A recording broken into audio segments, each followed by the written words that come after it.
عمرك شفت بلد في الدنيا لازم تطلع تطبل؟ احنا لو ما طبلناش نقول له ما طبلوش همت ليه؟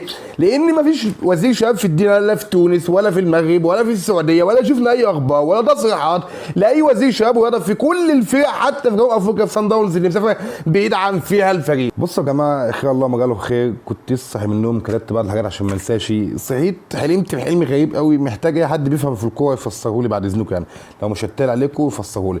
وبعد اذنك استاذنك اعمل لايك واشترك وفعل زر الجرس عشان يوصلك كل جديد، وعشان في احلام جايه كتير بتمنى حد يفسرها لي.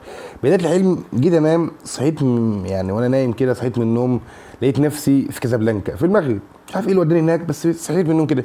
فجاه اتمشيت لقيت واحد بيوقف لي اوبر، ركبت معاه ورحت مطار المغرب الدولي. لقيت مين بقى؟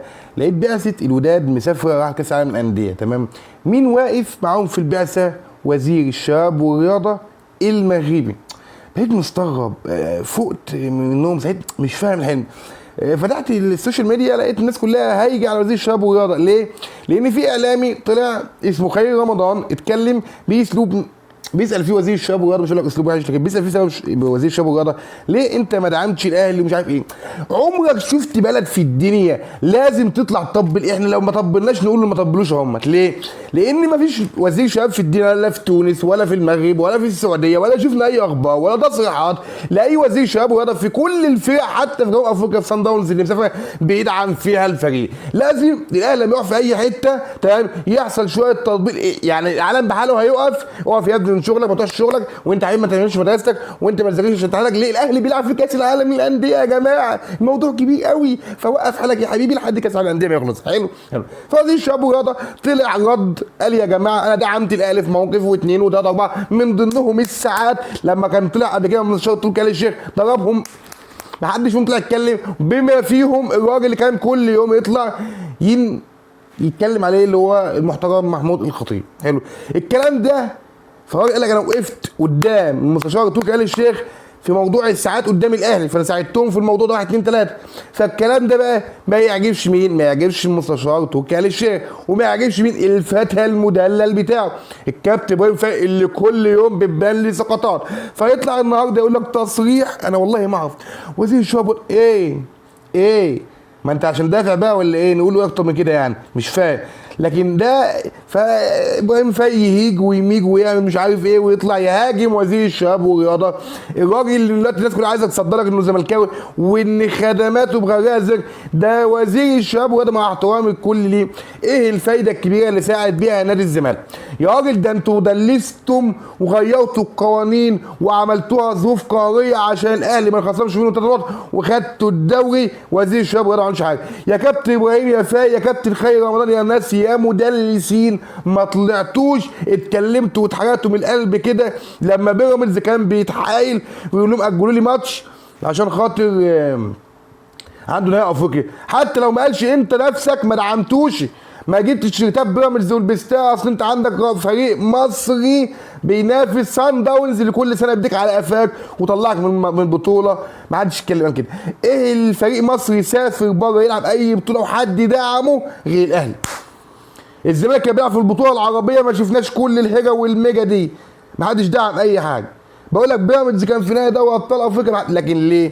بقول لك بلد لو ما طبلتش تموت، لو الناس دي ما عرضتش دمها يقف. ليه؟ لان احنا طبعا كده بقى في حاجه يا جماعه اسمها الديانه الاهلاويه. والله لو ما طبلتش وما دعمتش وما كده للاهلي تبقى خلاص. الناس شويه يقول لك ايه الوطن الاهلي الوطن ولا مش عارف ايه الجميع. خلاص الموضوع بقى بايخ، الناس كلها هتوقف اشغالها وحالها ومحتالها عشان خاطر الاهلي. طب الاهلي لما يطلع حصل المجموعه ويمشي ايه اللي هيحصل؟ يعني الموضوع ده كله هيقعد في بعضه 10 ايام. افرض هذا ماتش بالمصري سبوته وروح نقول له بقى كويس انه شارك. شفت؟ قلت لك قبل كده عاملين زي الواحد البلطجي اللي عامل فيها فرده في بلده، وانا والحديد انتنا، وساعه ما يروح اي حاجه ثانيه يتاخد على قفاه ويقول لك ده كويس انه شاي. يا راجل ده انت رحت يجي 7000 مره ما عرفتش تروح النهائي. الهلال والرجاء والعين راحوا خدوا المركز الثاني. ده في ناس لعيبه في افريقيا الجنوبيه اعتقد خدت الاول، خدت البطوله. ده انا مش ناسي يعني، لكن احنا بنقول نموتوا الدم يقف لو ما عرضناش حقن التعريض كده. تعريض لازم نعرضهم، ما نعرفش نعيش ما نعرفش نموتوا. فالدنيا لازم تقف لحد ما الاهلي الباشا المحترم يخلص ويروح خلاص. يلا يا جماعه، والنبي كل واحد واقف اشغاله عشان الاهلي. ده كانت حاجه خانقاني فكنت حابب اتكلم فيها. تعالى بقى اخدك للمعشوق بتاعنا برشام الاكتئاب نادي الزمالك. نادي الزمالك اللي بيوزع علينا برشام الاكتئاب في اللي بيحصل ده. بص يا سيدي، هنتكلم ونقول الاداره يا جماهير ما تتكلموش يا جماهير عشان نعرفوا نسوقوا اللعيب. قال يعني الانديه اللي بتتفاوض مع اللعيبه ما شايفه المستويات الزباله اللي احنا بنعمل لعيبتنا بتعملها. تمام يا جماعه الجماهير والنبي عايزين نسوقوا اللعيبه. تمام. جون ادوارد هنقعدوا 7000 سنه و3000 قرون و50 مش مليون سنه عشان نعرف الراجل ده اتعين ولا ما اتعينش. الناس كلها عارفه انه اتعين، لكن هنعلن امتى مش هنعلن. مش فارق معاك قصه الاعلان، لكن قصه الصفقات لا ده ميدو مش موافق، اخبار في شنك ومحدش طالع يرد. ما علينا برضه حاجه تعدي خالص. لكن اللي ما يعديش حوار الصفقات السوبر، ان انت تجيب صفقات سوبر فيطلع يقول لك ايه؟ لا انا مش هجيب مدير فني، انا مش هجيب صفقات. اقول لك ايه يا ربي؟ انا هجيب صفقات سوبر. لما ينسال كمان نص ساعه انا مش هجيب صفقات سوبر غير لما مدير فني يجي. طب هجيب مدير فني امتى؟ انا فاضل 5000 مدرب بس مش جايب مدير فني غير لما اجيب مدير فني سوبر يختار الصفقات السوبر. فلما يجوا صفقات سوبر يا الوقت خلص، الوقت خلص، الموضوع انتهى. 100 مره اقول لك بص لمصلحتك وما تبصش لحاجه ثانيه. ففي طبيعه الحال انت لو جبت صفقات سوبر وجي مدرب فني 50% هيطلع من الصفقات السوبر دي حاجه كويسه. لو جبت صفقات هاي تك فتجيب مدير فني عالمي هيطلع عجين الكفته بالعقل خالص اهو. فانت دلوقتي عايز نفترض افتراض لو انت جبت لعيب في قيمه ليونيل ميسي في عز مجده وجبت لعيبته في الزمالك، فيجي مدير فني يقول لك لا والله الصفقه مش عجباني. مشي امه، انت مشي امه ما يهمناش. هتوجع دماغنا ليه؟ واي تطبيل واي كلام. انتوا عايزين تقولوا ان انتوا يعني عاملين سوبر ستار وانتوا فشله. ما هو انت بالعقل خالص جايب صفقات سوبر حلو، فلو ما طلعتش صفقات سوبر هتاخد بوس سوبر على دماغك. فانا بقول لك اهو، وتيجي بعد كده تعيط تقول الاهلي اصل الاهلي بيضربنا على دماغي. ما هو من نفسك، من تصرفات مجالس ادارتك التعبانه الميته، من الجماهير اللي عماله تلعب على الفاضي وعماله. قلت لك اللي يغلط على دماغه. احمد حمدي طلع شرشح لك، اطلع يا باشا الصبح وقع عليك غرامه. يطلع يا باشا عليك غرامه، لكن احنا ما عندناش كرامه، ما عندناش عقل، ما عندناش حاجه. بص على حاجه في الكوره عامه كل واحد ليه دماغ حلو، بس الصح موجود. لكن انت بقى انك بتدلس لحاجه معينه وعايز تطلع نفسك كويس، دي حاجه ما تخصناش تفهمني. لكن الصح ليه طريق واحد، وكلنا هنقف قدام ربنا ونتكلمهم بالحق. اللي انت ليه طبلت لفلان وعرضت لفلان ومشيت مصلحتك على حساب فلان. فالناس دلوقتي سيبك من الاهلي وزاك والكوره والهجص ده كله. انت النهارده بتقول كلام هتحاسب عليه قدام ربنا. فما تدلسش وتعرض، مش عايز اقول والله طلعت مني. فما تدلسش وتعرض عشان خاطر ايه جنيهين مشاهدات فولورز. صح ولا انا غلطان؟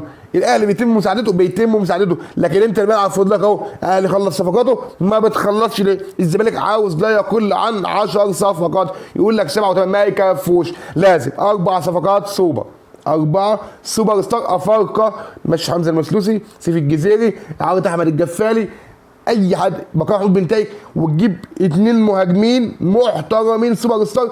بالمناسبه قصه محمد شريف بقى اللي بعد عن الزمالك اهو، حد كلمك؟ هتكلمك اهو، يعني لا داخل في الصفقه ولا زحمك، انت اللي اتبطئت. اما نشوف النهايه هتخلص تروح فين.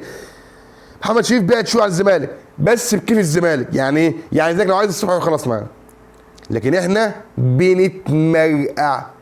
فاهمني؟ المشكله في الزمالك. في النهايه مش عايز اطول عليك، لان قلت لك حلم وماشي على طول. ان شاء الله استلم مني كل يوم احلام جديده. فمن فضلك بس اذنك تعمل لايك واشترك في زر الجرس عشان يوصلك كل جديد، وان شاء الله اخبار سعيده الفتره الجايه. والسلام.